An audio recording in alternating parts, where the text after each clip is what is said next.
आज की पहली कहानी फार्मा सेक्टर से। यूएस ने एक ऐसी धमकी दी है जो कि इंडिया की फार्मा इंडस्ट्री के पूरे फाउंडेशन को हिला सकती है। और अगर ये रियलिटी बना तो हमारी टॉप फार्मा कंपनीज को अपनी कंप्लीट ग्लोबल स्ट्रैटेजी को रीथिंक करना पड़ेगा। दूसरी कहानी सिनेमा हॉल्स की। मूवी टिकट्स पर 200 रुपए का कैप। Sound simple? नहीं। ये मूव पीवीआर आइनॉक्स जैसे मल्टीप्लेक्सेस, प्रीमियम फॉर्मेट्स और इवन सिंगल स्क्रीन्स के बिजनेसेस को पूरी तरीके से शेक कर सकता है। और तीसरी कहानी क्रिप्टो की। बिटकॉइन ने अपना ऑल टाइम हाई ब्रेक कर दिया है, लेकिन इस सक्सेस के पीछे एक ऐसी मिस्ट्री है जो कि 15 सालों से अनसॉल्व्ड है। दुनिया का सबसे रिच घोस्ट जिसकी पहचान आज भी किसी को नहीं पता। हाय, मैं हूं Gauri with the latest episode of markets today. चलिए let's decode the stories one by one. US के प्रेसिडेंट डोनाल्ड ट्रंप ने एक ऐसा अनाउंसमेंट किया है जो कि इंडिया के टॉप ड्रग एक्सपोर्टर्स के लिए वार्निंग सायरन बन गया है। उन्होंने ये कहा है कि जुलाई एंड यानी कि इस महीने के एंड तक वो फार्मा कंपनीज पर टैरिफ लगाना स्टार्ट करने वाले हैं और उन्हें 1 साल का टाइम देंगे to shift manufacturing to the US. उसके बाद उन पर काफी हाई टैरिफ लग सकते हैं और ये हाई टैरिफ 200% तक हो सकते हैं। To give an idea of the magnitude of this tariff, 200% मतलब कि जो मेडिसिन पहले 100 रुपए की थी वो यूएस मार्केट में 300 रुपए की हो जाएगी। सो इसमें जितना कंपनी रेवेन्यू अर्न करेगी उससे डबल यूएस गवर्नमेंट को एज टैरिफ देगी। और इसका सबसे ज्यादा इंपैक्ट होगा इंडियन फार्मा सेक्टर पर। इंडिया पूरे वर्ल्ड का फार्मा पावर हाउस है। वर्ल्ड की 20% जेनेरिक मेडिसिन और ऑलमोस्ट 62% वैक्सीन्स इंडिया से सप्लाई होती हैं। और यूएस इंडिया के फार्मा एक्सपोर्ट्स का बिगेस्ट बायर है। यूएस ने almost $9 billion worth of Indian drugs सिर्फ पिछले साल इंपोर्ट किए हैं। और सेकंड बिगेस्ट इंपोर्टर यूके था जिसने $780 million worth of Indian pharma buy किया। इस गैप से you can imagine the dependence of Indian pharma sector on the US market. और इसी मार्केट में अब 200% टैरिफ लगने के चांसेस हैं। इस मूव का इंपैक्ट 2 लेवल पर होने वाला है। फर्स्ट, इंडियन कंपनीज लाइक सन फार्मा, सिप्ला, डॉक्टर रेड्डीज और बिंदो जो यूएस मार्केट में ऑलरेडी डीपली एंट्रेंच्ड हैं, उनके प्रॉफिट मार्जिन्स पे डायरेक्ट हिट लगेगा। Either they will have to absorb the cost or become uncompetitive in pricing. Second, US consumers के लिए भी मेडिसिन महंगी हो जाने वाली हैं क्योंकि India provides low cost high quality generics and vaccines. Trump का तो ये भी कहना है कि ये जो स्टेप है वो यूएस मैन्युफैक्चरिंग को रिवाइव करने वाला है, लेकिन शॉर्ट टर्म में इसका प्राइस अमेरिकन पेशेंट्स को देना पड़ेगा। अब आते हैं ट्रंप की शर्त पर। उन्होंने ये कहा है कि फार्मा कंपनीज को टैरिफ से अगर बचना है तो यूएस में आके मैन्युफैक्चरिंग करनी पड़ेगी, लेकिन रियलिस्टिकली ये इतना सिंपल नहीं है, at least for Indian companies. India के पास 6300 से ज्यादा यूएस एफडीए अप्रूव प्लान्स हैं। ये इंफ्रास्ट्रक्चर ओवरनाइट शिफ्ट नहीं हो सकता। तो इंडियन फार्मा फर्म्स के पास अब 3 ऑप्शंस बचे हैं।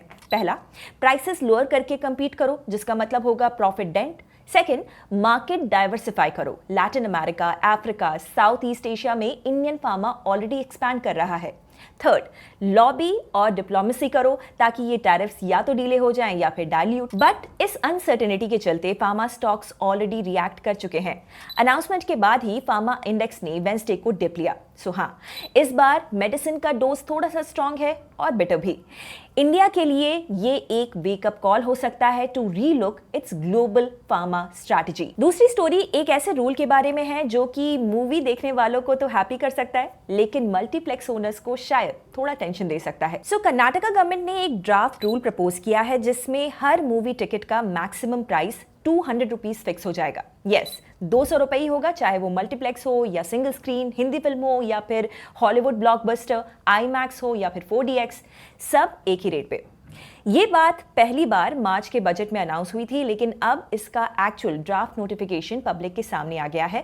पब्लिक फीडबैक के लिए 15 दिनों का टाइम दिया गया है। उसके बाद गवर्नमेंट फीडबैक कंसिडर करके फाइनल नोटिफिकेशन इशू करेगी। अब हम अगर कंज्यूमर साइड से इसको देखें तो ये काफी फेवरेबल लगता है, लेकिन बिजनेस पर्सपेक्टिव से इसका इंपैक्ट समझना काफी इंपॉर्टेंट है, स्पेशली पीवीआर आइनॉक्स जैसे लिस्टेड मल्टीप्लेक्स जायंट्स के लिए। कर्नाटका में पीवीआर आइनॉक्स के 215 स्क्रीन्स हैं जो उनके टोटल स्क्रीन्स का लगभग 12.3% है।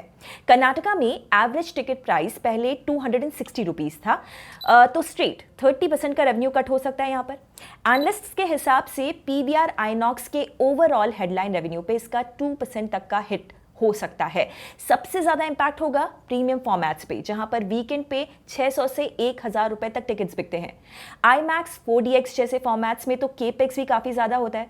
तो अगर प्राइसिंग कैप लग गया तो इन फॉर्मेट्स का ROI डिले हो सकता है और फ्रेंचाइज पार्टनर्स का इंटरेस्ट भी कम हो सकता है। और ये सिर्फ मल्टीप्लेक्सेस तक लिमिटेड नहीं होगा, सिंगल स्क्रीन्स के लिए भी ये चैलेंज बन सकता है।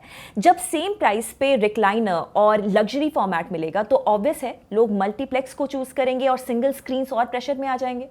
वैसे ये पहली बार नहीं हो रहा है। 2017 में भी कर्नाटका गवर्नमेंट ने 200 रुपीज का कैप लगाया था, लेकिन तब कोर्ट ने प्रीमियम फॉर्मेट्स को एक्सेप्शन दे दिया था और बाद में गवर्नमेंट ने इस रूल को विड्रॉ कर लिया था। तो लीगल प्रेसिडेंट थोड़ा सा मल्टीप्लेक्सेस के फेवर में है। स्टेट गवर्नमेंट का कहना है कि ये जो मूव है वो अफोर्डेबिलिटी बढ़ाने के लिए है और मीडियम और स्मॉल बजट फिल्म्स को प्रमोट करने के लिए है। लेकिन एक्सपर्ट्स कह रहे हैं कि फुटफॉल्स तब बढ़ते हैं जब कंटेंट स्ट्रांग होता है, सिर्फ प्राइस कम होने से कुछ नहीं होगा। और मल्टीप्लेक्सेस के लिए अगर टिकट प्राइसिंग स्क्वीज हो गई तो ऑब्वियस है कि फूड एंड बेवरेजेस पे भी ज्यादा रिलाई करना पड़ेगा, मतलब कि पॉपकॉर्न और कोला 500 से बढ़कर 1500 रुपए। तो हाँ, 200 रुपीज का टिकट देखने में अफोर्डेबल लग सकता है, लेकिन बिहाइंड द सीन्स ये सिनेमा इकोनॉमिक्स के लिए एक ट्रिकी बैलेंसिंग एक्ट बन गया है। Affordability versus viability. आप किस साइड हो, कमेंट्स में जरूर बताइएगा। तीसरी स्टोरी में आज जरा क्रिप्टो वर्ल्ड पे भी हम नजर डाल लेते हैं। बिटकॉइन ने अभी 1,20,000 डॉलर्स क्रॉस कर लिया है, अपना लाइफ टाइम हाई। आज के टाइम पे बिटकॉइन दुनिया का सबसे बुलिश और हॉट एसेट्स में गिना जा रहा है। लेकिन एक सवाल अब भी मिस्ट्री बना हुआ है। दुनिया की लार्जेस्ट क्रिप्टो करेंसी बिटकॉइन को बनाया किसने और आज भी उसे कौन कंट्रोल कर रहा है? पर इस मिस्ट्री को डीकोड करने से पहले समझते हैं कि बिटकॉइन इतना तेजी से क्यों चढ़ रहा है। सबसे पहला रीजन है spot bitcoin ETFs। Trump administration में यूएस रेगुलेटर्स ने क्रिप्टो ETFs अप्रूव किए हैं, जिससे ब्लैक रॉक, फिडेलिटी जैसे बड़े इंस्टीट्यूशंस ने BTC में बिलियन डॉलर इन्वेस्टमेंट्स डालने शुरू कर दिए। सप्लाई टाइट हो रही है, डिमांड स्काई हाई है, जिससे प्राइस ऊपर जा रहे हैं। सेकेंड, ट्रंप एडमिनिस्ट्रेशन का pro crypto stand. Stable coin regulations जैसे बिल्स पास हो रहे हैं यूएस में और ट्रंप ओपनली क्रिप्टो को सपोर्ट कर रहे हैं। And market loves political banking और इस बार भी वही हो रहा है। थर्ड, टेक स्टॉक्स और बिटकॉइन का ब्रोमांस। एनवीडिया $4 ट्रिलियन का हो गया है, नैस्डैक न्यू हाइस्ट को टच कर रहा है। एक पैटर्न ऐसा देखने को मिल रहा है कि जब टेक रैली करता है तो बिटकॉइन यूजुअली उसके साथ जंप करता है। इन्वेस्टर्स रिस्क एसेट्स में जा रहे हैं और बिटकॉइन उनका फेवरेट बन रहा है। बट ये तो था प्राइस एक्शन का रीजन। असली कहानी अब शुरू होती है। बिटकॉइन की बिगेस्ट मिस्ट्री। आज भी दुनिया को ये नहीं पता कि बिटकॉइन का असली क्रिएटर कौन है।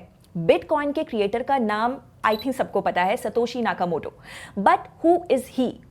सतोशी ने शुरू से ही अपनी आइडेंटिटी को फुली अनोनिमस रखा है। फेक ईमेल्स, क्रिप्टोग्राफी फोरम्स और एक कभी भी रियल लाइफ अपीयरेंस नहीं, ना कोई फोटो, ना कोई कॉन्फ्रेंस। एक ही रीजन था इस सीक्रेसी के पीछे, डिसेंट्रलाइज सिस्टम का क्रिएटर कभी पब्लिक नहीं होना चाहिए। और एक और interesting fact, bitcoin 2008 financial crisis के बाद बना था, जब दुनिया का सिस्टम पे एक तरीके से ट्रस्ट खत्म होने लग गया था।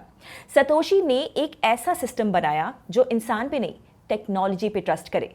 इसीलिए सतोशी का एनोनिमस रहना भी उसी फिलॉसफी का पार्ट था। और अब एक और शॉकिंग फैक्ट, रिपोर्ट्स के मुताबिक सतोशी के वॉलेट में आज भी 1 मिलियन से ज्यादा बिटकॉइंस पड़े हुए हैं और आज की वैल्यू लगभग 11 लाख करोड़ रुपए, making him the 11th richest person on the planet. और सबसे बड़ी बात, 15 साल हो गए हैं पर आज तक सतोशी के वॉलेट से एक भी बिटकॉइन मूव नहीं हुआ है।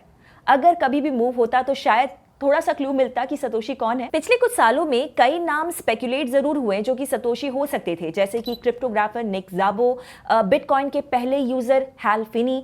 एक और नाम है Craig right, Australian computer scientist, जिसने ये क्लेम किया है कि वो सतोशी है, लेकिन आज तक कोई भी कन्विंसिंग प्रूफ नहीं मिला। एक थ्योरी और भी है, सतोशी नाकामोटो हो सकता है कि एक इंसान नहीं, एक ग्रुप हो। कुछ लोग मानते हैं कि डेवलपर्स, क्रिप्टोग्राफर्स और इकोनॉमिस्ट्स मिलके इस नाम के पीछे काम कर रहे हैं। Till the time this mystery gets solve, तब तक सतोशी नाकामोटो दुनिया का रिचेस्ट घोस्ट बना रहेगा। That's it for today. आज की तीनों स्टोरीज एक चीज जरूर दिखाते हैं, पॉलिसी और मार्केट अब एक ही स्टेज पे परफॉर्म कर रहे हैं। चाहे वो ट्रंप का टैरिफ थ्रेट हो, कर्नाटका का टिकट कैप या बिटकॉइन की मिस्ट्री, सब कुछ रेगुलेशंस, इंस्टीट्यूशंस और पब्लिक सेंटिमेंट के ट्रायंगुलर डांस पे डिपेंड करता है। अगर आपको आज का ब्रेकडाउन इंसाइटफुल लगा तो लाइक कीजिए, शेयर कीजिए और कमेंट करके बताइए आपको स्टोरी कौन सी सबसे ज्यादा अच्छी लगी। मिलते हैं नेक्स्ट एपिसोड में। Investment in securities market are subject to market risks. Read all the related documents carefully before investing.